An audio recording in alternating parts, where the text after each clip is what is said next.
Mr. Muddle by Roger Hargreaves. Poor Mr. Muddle just couldn't get anything right. Everything he did, everything he tried, everything he said was muddled. Totally, utterly, completely, absolutely muddled. Imagine, for instance, something as simple as hammering a nail into a wall. Now, what could get muddled with hammering a nail into a wall? Mr. Muddle could get it muddled, and frequently did. Imagine, for instance, something as simple as putting on your coat. Now, what could get muddled with putting on your coat?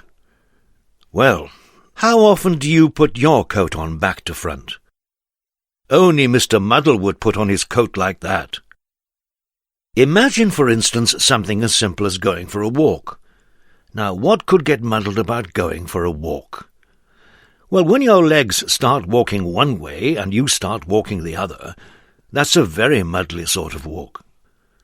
Poor Mr. Muddle, walking one way and going another. Now, you'd probably like to know where Mr. Muddle lives. In a house by the sea, near a place called Seatown.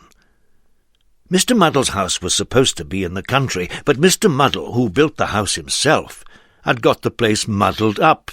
Of course. How could you build a house with the roof on upside down, with the door where the window should be, and the window where the door should be? This story starts one afternoon when Mr. Muddle was having his breakfast. Yes, we know you don't have breakfast in the afternoon, but you do if you get your mealtimes muddled up. Mr. Muddle was having bread and butter and jam, and a cup of tea with milk and sugar. He spread the butter on the table, and then spread the jam on the plate, and then poured the milk on the bread, and then filled the cup with sugar, and then poured the tea on the bread. What a terrible, muddly, mixed-up breakfast. That afternoon, after breakfast, he went for a walk down the beach near his house, in order to work up an appetite for supper. He met an old fisherman called George, whom he knew quite well. "Good afternoon, Mr. Muddle," said George. "Oh, good evening," replied Mr. Muddle. George smiled. "How would you like to come fishing with me?" he asked. "Oh, no, please," replied Mr. Muddle eagerly.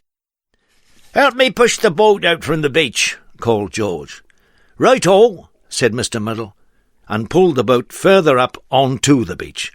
"Oh, Mr. Muddle," said George, and had to show Mr. Muddle the difference between pulling and pushing. However, eventually, somehow or other, they managed to get the boat out to sea. "Now let's fish," said George, dropping a fishing line over the side of the boat. "Right-o," said Mr. Muddle, and dropped himself over the side of the boat. Splash! "Oh, Mr. Muddle," said George again. It wasn't any good, and they didn't catch any fish, and so they decided to go home before it became dark. "Help me pull the boat up onto the beach," called George. "Right-o," said Mr. Muddle, and pushed the boat back into the water. George was just about to say, "Oh, Mr. Muddle," again when he had an idea. He smiled to himself. "Help me push the boat out into the sea," George called. "Right-o," said Mr. Muddle, and pulled the boat up onto the beach. "Well done, Mr. Muddle," said George.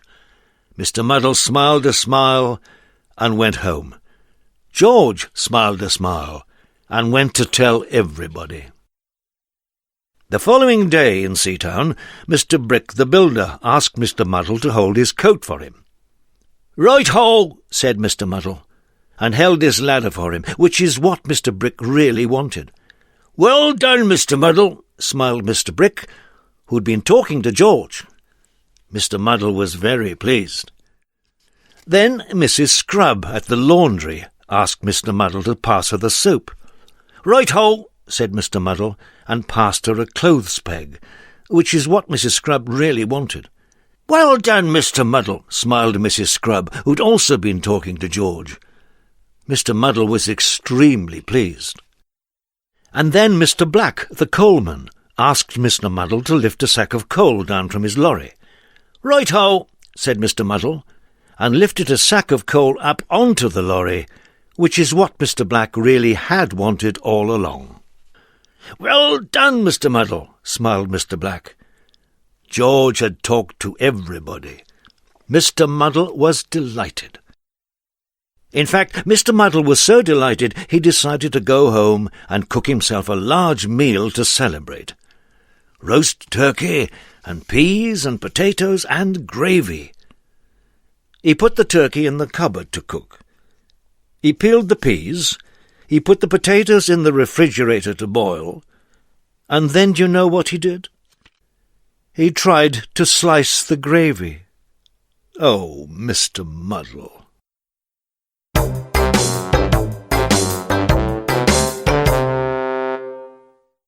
Mr. Muddle. When is up down? When is slow fast? When is right left? When you're Mr. Muddle. Up's down, left's right, front's back, in's out, hot's cold, black's white, muddled, Mr. Muddle. When's the bath dry? When's the fridge hot? When's the oven cold? When you're Mr. Muddle.